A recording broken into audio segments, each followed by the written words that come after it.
Hola a todos, el día de hoy veremos el tema de UJT. En este video veremos qué es un UJT, su símbolo electrónico, cómo funciona, su curva característica y parámetros, sus principales características de funcionamiento, así como sus ventajas e inconvenientes que este presenta. El transistor de unijuntura, o UJT por sus siglas en inglés, es un tipo de transistor de potencia que fue creado para generar señales de diente de sierra, o generar pulsos a una frecuencia y amplitud muy precisas, reemplazando en algunas aplicaciones integrados como el NE555 o el NE556, que son generadores de frecuencias. Es muy importante tener en cuenta que este dispositivo no es un FET. Se hace esta aclaración debido a que los símbolos y el funcionamiento interno son muy similares y podría parecer que actúan de la misma forma, pero los FET son dispositivos semiconductores que controlan el nivel de corriente a través de un voltaje por puerta, mientras que los UJT son transistores que actúan como dispositivo de disparo. El símbolo electrónico de este semiconductor es muy diferente a los otros transistores, ya que no cuenta con una, sino con dos bases y un emisor, así como también la forma en que fluye la corriente es diferente, ya que su disparo se da debido a una diferencia de potencial entre emisor, base 1. Las terminales de este dispositivo son: base 1, es la encargada de generar pulsos hacia la resistencia de carga, la cual llamaremos RL. Estos pulsos sirven para activar distintos dispositivos de control de potencia, como el TRIAC o el SCR. Tiene que estar en serie junto a una resistencia, RB1, que se encarga de fugar la corriente que no va hacia RL. Base 2, se encarga de ajustar el voltaje de activación del UJT. Tiene que estar en serie junto a una resistencia de ajuste, RB2, que se encarga de limitar la corriente y el voltaje hacia el UJT. También como dato importante es necesario saber que RB2 tiene que ser mayor a RB1. Y emisor, que está encargado de activar la conducción del UJT.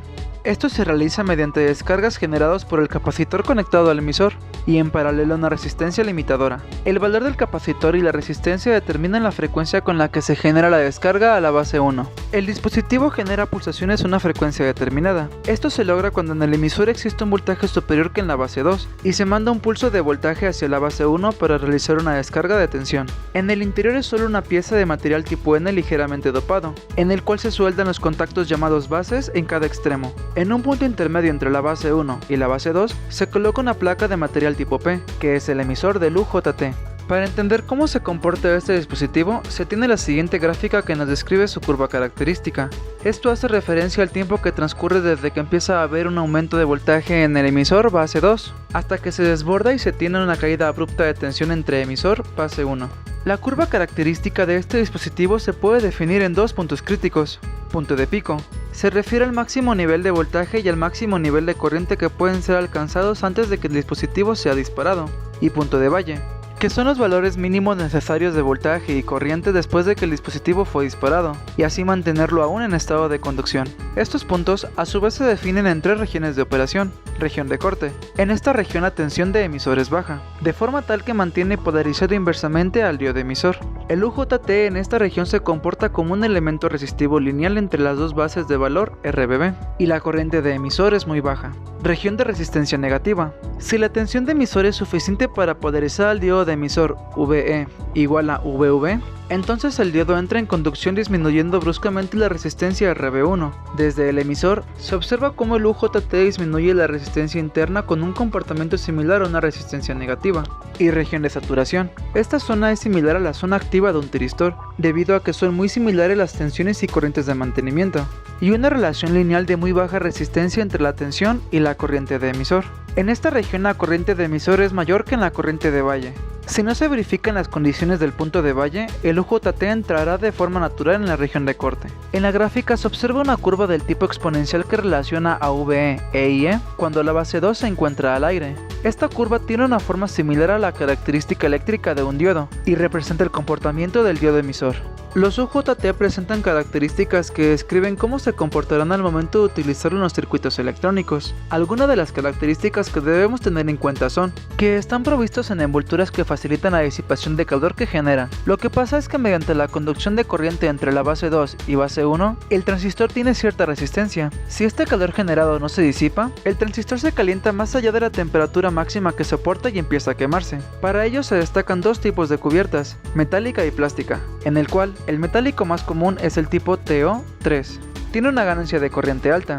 La máxima temperatura de operación es de 200 grados centígrados, así como también la frecuencia de trabajo va desde los 100 a los 500 kHz. Los transistores de potencia surgen tras la necesidad de querer controlar varios dispositivos en paralelo de conmutación, como lo son el SSR o TRIAC.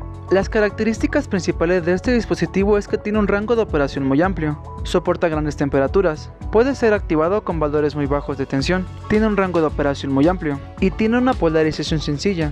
Utilizar un transistor de potencia tiene claras ventajas en comparación a un transistor de baja potencia, aunque también tiene algunos inconvenientes. Una de las principales desventajas es que no puede ser utilizado como un dispositivo de amplificación, como sí lo puede llegar a ser un transistor de baja potencia. Requiere de componentes adicionales como resistencias y un capacitor para su funcionamiento, y a pesar de que se puede polarizar de forma sencilla, requiere de varios cálculos para que el UJT funcione a las frecuencias que requieramos.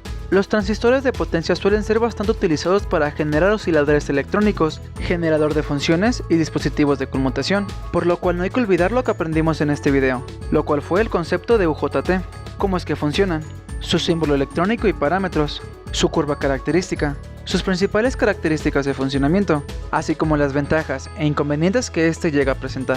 Esto ha sido todo de mi parte. Por su atención, muchas gracias.